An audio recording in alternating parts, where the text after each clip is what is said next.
Purihin po ang Panginoon. Salamat po sa Diyos sa umagang ito. O bigay yung muli na tayo po ay magamit. Ang morning devotion na po na ito ay nagmumula po sa Dorope, Taiwan. Sa pangunguna po ng Pastora ni Berisa Masaredo. At mula naman po dito sa Dorope, Chulin. Sa pangunguna po ni Pastora Annabel Balupin. Purihin po ang Panginoon. Purihin yung muli na tayo po ay magamit. Masumpungan natin yung biyaya ng Panginoon sa umagang ito. Sa umagang ito, ating pong pag-aralan ang Hebreo chapter 13 verse 8 na kung saan sinasabi, kung sino si Yesu Cristo noon ay siya rin ngayon at magpakailanman.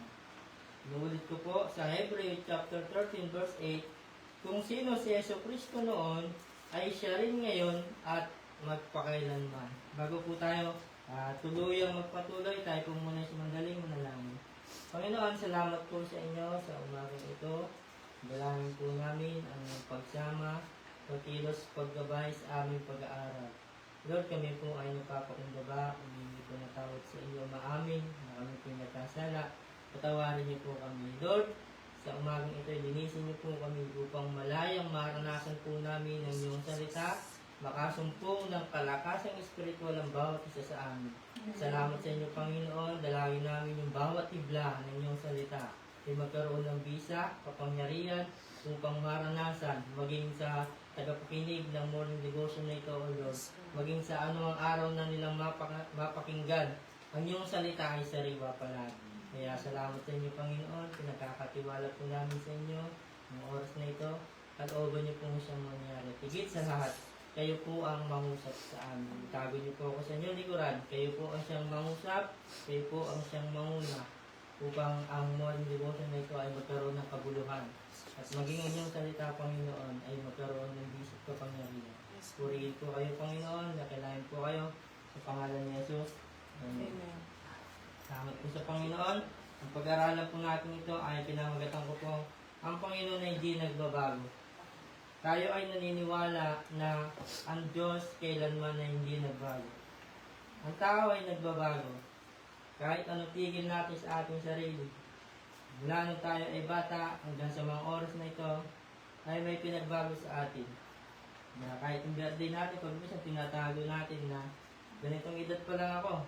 Pero kahit gaano pa natin itago yun, darating yung araw na makikita natin na tayo tumatanda. At yung pagbabago na yun ay likas sa atin sapagkat tayo tao lamang. Pero ang Diyos, likas sa Kanya yung pananatili. Kung ano yung pangako niya, kung ano yung katangian niya, mananatili ang Panginoon. Kaya sinasabi rito, kung sino si Yesu Cristo noon, ay siya rin ngayon at magpakailanman. Tayo ay naniniwala na tayo ay magwawakas dito sa mundo. Pero natitiyak natin na ang Panginoon ay siya pa rin Panginoon noon. At maging sa magpakailanman. Sa konteksto po ng Hebreo chapter 13 verse 8 ay isang katiyakan sa mga naniniwala at nananampalataya sa kabila ng mga pagbabago sa mundo, sa mga bagay, pangyayari, at maging sa buhay ng tao. Pero ang pag-ibig, kapangyarihan at biyaya ng Panginoon ay laging nananatili. Mula noon, nung sa lumang tipan pa, na kung saan si Abraham, Isaac, Jacob, na Moises, kung sino ang Diyos nila, ay siya rin Diyos natin ngayon. Isa sa patunay na ang Diyos noon ay siya rin Diyos natin ngayon. Na nananatili. At sa dami-dami ng katangian ng Panginoon na siya ay nananatili at kailan may hindi nagbabago, meron po ako ditong dalawang katangian na pag-aaralan natin na kung saan ang pag-ibig ng Diyos ay hindi nagbabago. Napakaraming katangian po ng Panginoon na hindi siya nagbabago. Pero sa oras na ito ay pag-aaralan po natin ay dalawa lang. Yun po ay ang pag-ibig ng Diyos. Ang pag-ibig ng Diyos ay hindi nagbabago. Sa Panagoy chapter 3 verse 22 hanggang sa 23, sinasabi, pag-ibig mo, Yahweh, ay hindi nagmamaliw. kahabagan mo'y walang kapantay. Ito'y laging sariwa, bawat umaga, katapatay mo'y napakadakila. Amen, salamat po sa Panginoon, no? Laging sariwa, kapag ka sinasabing sariwa, ay bago. Wala pong sariwang luma. Kaya sabi rito, ito'y laging sariwa, bawat umaga. So, ibig sabihin, bawat umaga po ng tagpo ng ating buhay, ang pag-ibig ng Diyos ay bago para sa atin. Na kung saan yung mga pagkakataon na tayo nagkamali, pero kapag ka tayo ay lumapit sa Panginoon, pagising natin ng umaga ay bago muli yung biyaya ng Panginoon sa atin. At sinasabi sa Roma chapter 11, verse 28, sabi rito, na kung saan makikita natin na kahit sa kabila ng pagsuway ng mga Israelita sa Diyos, naranasan pa rin nila ang mayamang pag-ibig at abag ng Diyos. Sabi rito, sa verse 28 ng Roma chapter 11, dahil tinanggihan ng mga Israelita ang magandang balita, sila'y naging kaaway ng Diyos. At kayong mga hintil ang nakinabang. Ngunit dahil sila ang mga hinirang ng Diyos, sila'y mahal pa rin niya alang-alang sa kanilang mga ninuno. Sabi rito, 29, sapagkat hindi nagbabago ng isipan Diyos tungkol sa kanyang mga kaloob at pagtawag. Noong kayo'y mga hintil ay hindi sumusunod sa Diyos, ngunit ngayon, kayo ay tumanggap ng habag ng Diyos nang sumaway ang mga Hudyo, gayon din naman, dahil sa habag ng Diyos sa inyong nararanasan, sinumay naman ngayon ng mga Hudyo ang Diyos nang sa ganay maranasan din nila ngayon ng kanyang habag. Verse 32, sapagkat hinayaan ng Diyos na maalipin sa pagkasuway ang lahat ng tao upang maipadaman niya sa kanila ang kanyang habag. Amen. Sa mga pagkakataon na ito ay na pinadadama ng Panginoon sa mga Israelita na kung saan yung kanilang pagsaway ay talagang talamak na. Pero dito ay makikita natin yung habag ng Panginoon sa kanila ay pinapadama pa rin ng Panginoon sa kanila. Na dito ay makikita talaga natin na kung saan yung pag-ibig ng Diyos ay nananatili. Sinasabi pa na dahil sa kanilang mga ninuno na ang pag-ibig ng Diyos ay di pa rin magbabago sa kanila kahit sila ay sumusuway sa Diyos. At sabi pa sa Roma chapter 8, verse 35 na pinatutunayan ni Apostol Pablo na wagas ang pag-ibig ng Diyos. At ang pag-ibig ng Diyos ay tiyak. At wala ni anumang bagay na makakapaghiwalay sa atin sa kanyang pag-ibig. Dito na si Apostol Pablo ay pinatutunayan niya sapagkat siya rin ay naranasan niya kung papaano na ang pag-ibig ng Diyos ay nananatili sapagkat mahal ng Diyos ang tao kahit na sila ay nagkakasala. Sa Roma chapter 8, verse 35, ito po ang sinasabi. Sino ang makapaghiwalay sa atin sa pag-ibig ni Kristo? Ang kaguluhan kaya? Ang kapaghatian? Pag-uusig? Pagkagutom? Kahirapan? Panganib? O kamatayan? Ayon sa nasusulat, dahil sa inyo'y buong araw kaming pinapatay. Turing nila sa amin ay mga tupang kakatayin lamang. Hindi. Sa lahat ng mga ito, tayo'y lalong higit pang magtatagumpay sa pamamagitan niya na nagmamahal sa atin. Verse 38, sapagkat natitiyak kong walang makakapag-iwalay sa atin sa kanyang pag-ibig, kahit ang kamatayan o ang buhay, ang mga anghel o mga pamunuan, ang mga kapangyarihan, ang kasalukuyan o ang hinaharap, ang kataasan o kalaliman o alimang nilalang ay hindi makakapag-iwalay sa atin sa pag-ibig ng Diyos na pinagkaloob sa atin sa pamamagitan ni Kristo Jesus na ating Panginoon. Dito ay pinapatunayan ni Apostol Pablo na kung saan ay ang katiyakan na anumang bagay ay walang makakapag-iwalay sa atin sa pag-ibig ng Diyos.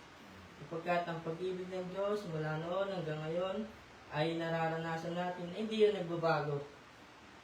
Na sinasabi rin sa John, sa chapter 2 verse 16, na kung saan na ganun yung pag-ibig ng Diyos sa atin, kahit yung kanyang bugtong na anak ay kanyang inaalay para sa atin, sa kaligtasan natin.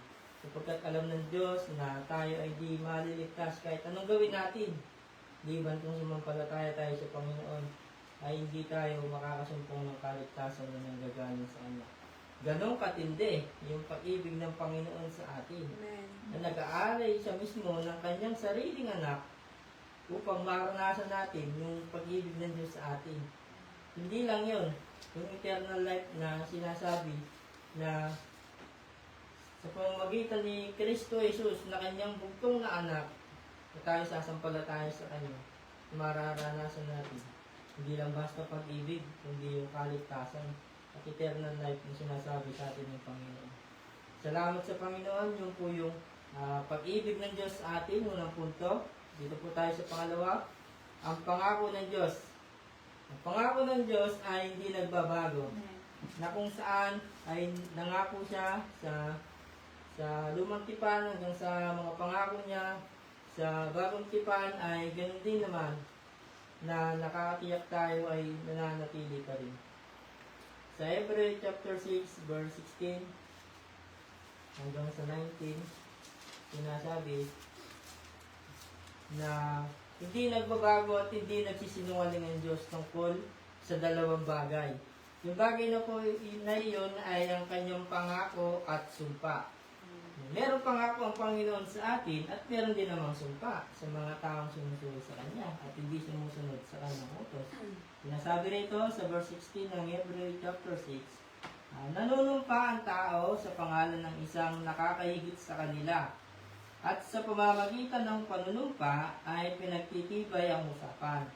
17, ganun din naman, pinagtibay ng Diyos ang kanyang pangako sa pamamagitan ng panunumpa upang ipakita sa kanyang mga pinangakuan na hindi magbabago ang kanyang layunin. Hindi nagbabago at hindi nagsisinungaling ang Diyos tungkol sa dalawang bagay na ito. Ano nga po yung mga bagay na ito? Ang kanyang pangako at sumpa, kaya tayong nakatagpo ng kanyang kalinga ay panatag ang loob na umaasa sa mga pangako niya. Ang pag-asang ito ang siyang matibay at matatag na angkla ng ating buhay. At ito ay umaabot hanggang sa kabila ng tabing ng templo hanggang sa dakong kabanal-banalan. Amen. Yung pangako ng Diyos sa atin ay hindi nagbabago. At sa kabila ng pangako na iyon ay pinagtibay ng kinauukulan na kung saan ay ang magiging angkla natin na yung pangako niya ay tunay at yung pangako na iyon ay dalawang bagay po yun na pangako at sumpa. Na ang Panginoon ay may pangako sa atin, tayo po ay naniniwala doon. At meron din namang sumpa sa mga taong sumusuway sa Kanya. At sinasabi pa sa Isaiah chapter 45 verse 23 na kung saan ay makikita natin yung katapatan ng Panginoon sa Kanyang pangako. Sabi rito, Isaiah 45 verse 23, ako ay tapat sa aking pangako at hindi nagbabago at tutuparin ko ang aking mga pangako. Lahat ng tao ay lulod sa aking harapan at mga ngakong sila'y magiging tapat sa akin. Amen. Ang katapatan ng Panginoon sa kanyang pangako ay sinasabi ay kailanman ay di nagbabago. At tutuparin ng Diyos ang kanyang pangako at sinasabi pa na lahat ng tao ay luluod sa kanyang harapan at mga ngakong sila'y magiging tapat sa kanya. Dahil kapag ang tao ay di tapat sa kanya ay makakaranas ng sumpa. Kaya nga po dalawa yun na kung saan pangako ng Diyos at ang sumpa ng Diyos.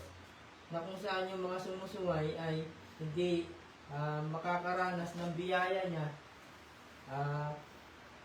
Sila ay susumpain ng Diyos. Sa 2 Pedro chapter 3 verse 9 sinasabi din na ang Panginoon ay hindi nagpapabaya sa kanyang pangako, gaya ng inaakala ng ilan.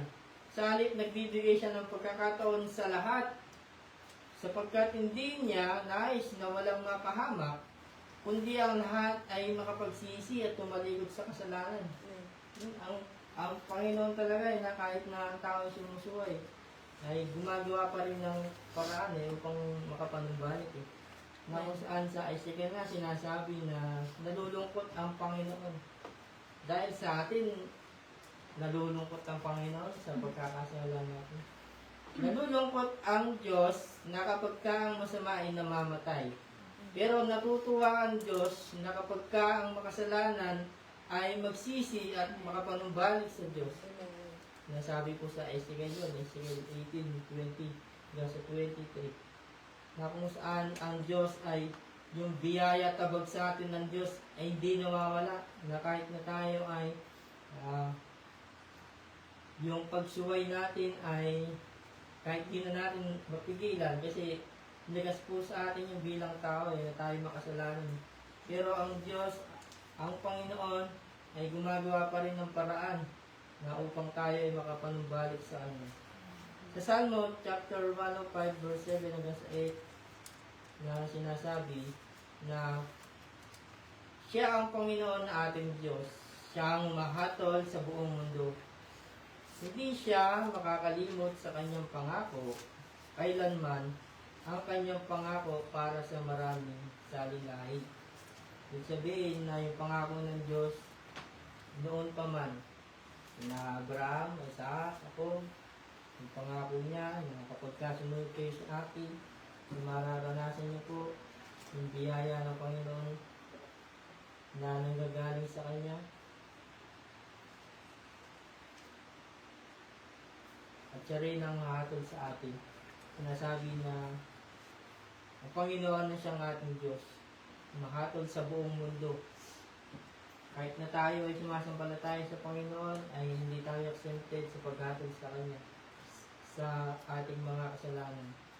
Hatulan tayo ng Panginoon, ano man yung gawa natin, mabuti man o masama, meron po itong kalakip na parusaan o meron po itong kalakip na pagpapala na nagmumula sa Diyos.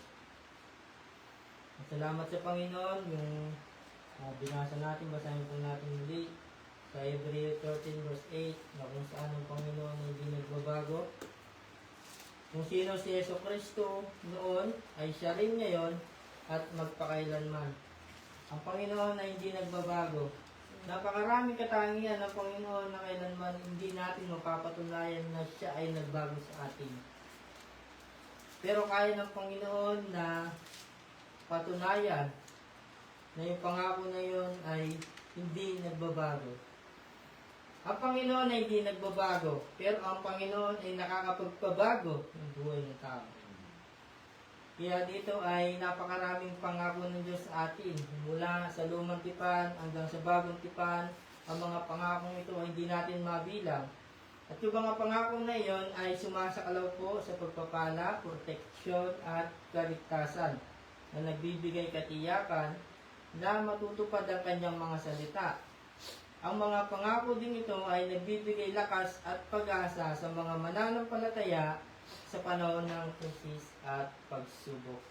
Salamat sa Panginoon. Uling verse na po.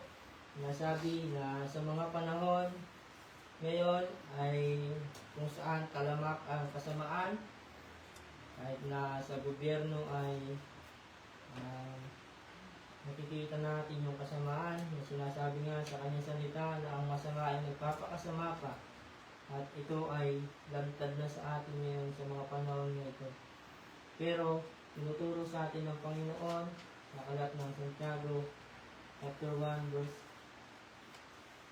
16 hanggang sa 18 sinasabi, huwag kayong padaya mga kapatid kong minamahal. Ang lahat ng mabuti at ganap na kaloob ay buhat sa Diyos. Mula sa Ama na lumikha ng mga tanglaw sa kalangitan, hindi siya nagbabago o nagdudulot ng bagyamang dilim dahil sa pagbabago. Amen. Sinasabi rito na huwag tayong padadaya. Pero salamat sa Panginoon dahil sa Kanya tayo naniniwala sa Kanya na ang Diyos ay may gagawin. Ang Diyos ay patuloy na gumagawa sa atin. Lahat na tumatawag sa Panginoon ay kailanman hindi napapahiya. Kaya, nais ng Diyos na tayo ay lumapit sa Kanya. Sa kabila ng mga pagsubok, sa kabila ng mga talamak na kasamaan ng tao, isa sa magiging angkla natin na kung saan ay hindi nakakapagbago, hindi nagbabago ang Panginoong Jesus. Kaya salamat sa Panginoon, yung mensahe po ng Diyos na iyon ay nawa ay maging pagpapala, kalakasan sa ating spiritual, na kung saan ang Panginoon hindi nagbabago. Lagi natin isipin, ano man yung pinagdadaanan natin, ang lahat ay may pagbabago. Pero ang Diyos ay di nagbabago. Pero ang Diyos ay nakakapagpabago ng anumang sitwasyon ng ating buhay. Salamat sa Panginoon, tayo po ay sumugaling manalangin. Panginoon, lubos po ang aming pasasalamat sapagkat sa bawat ibla ng iyong salita, naranasan namin na kung saan ay ang pangako nyo, na kung saan ang pag-ibig nyo ay hindi nagbabago. Mula pa noon sa lumang tipan hanggang sa bagong tipan, na Lord, sa ang Diyos ni na Abraham, Isaac, Jacob, ay siya rin namang Diyos namin ngayon. Walang iba kundi kayo. Lord, dalangin namin sa umagang ito na kung saan ay pinapatunayan niyo, Lord, na matagal ng panahon, katiyakan na kayo hindi nagbabago. Tulungan niyo po kami na kung saan ay palagi namin maranasan ang iyong biyaya at abag. Bagamat sa kabila ng aming pagkakamali, sa kabila ng aming pagkukulang, sa kabila ng aming kasalanan, ay maranasan namin palagi, Panginoon, yung habag at biyaya na nanggagaling sa inyo. Panginoon, tulungan niyo po kami na kami ay makapanatili sa inyo. Dahil sabi niyo na kung sino po o yung mananatiling wakas, ay mananatiling tapat hanggang sa wakas, ay siya pong maliligtas. Kaya dalangin namin sa buhay namin habang kami ay naririto pa sa mundo, Lord, tulungan niyo po kami na kami ay makapanatili sa inyo. Maranasan namin palagi inyong biyaya. Sa mga panahon, sa mga oras na kami ay namihina, kayo po ang siyang magpalakas sa amin. Salamat, Panginoon, sa platform nito, sa morning devotion, na kung saan ay nakakasumpong kami bawat umaga ang kalakasan espiritual, Panginoon. Bihaya sa amin na pagising pa lamang sa umaga ay makapakinig na po kami ng iyong mga salita. Kaya tulungan niyo po kami saan man makarating ang morning devotion na ito, Panginoon, ay magkaroon po ng bisat kapangyarihan ang iyong mga salita. Kaya salamat sa inyo, Panginoon, sa inyo po namin pinagkakatiwala lahat ng bagay. Dahil kayo po ay hindi nagbabago, hindi nagpapabaya, palaging kumikilos at gumagawa sa aming mga buhay. Purihin po kayo, Panginoon, ito pong aming panalangin na may pasasalamat sa inyo. Sa pangalan ni Jesus. Amen.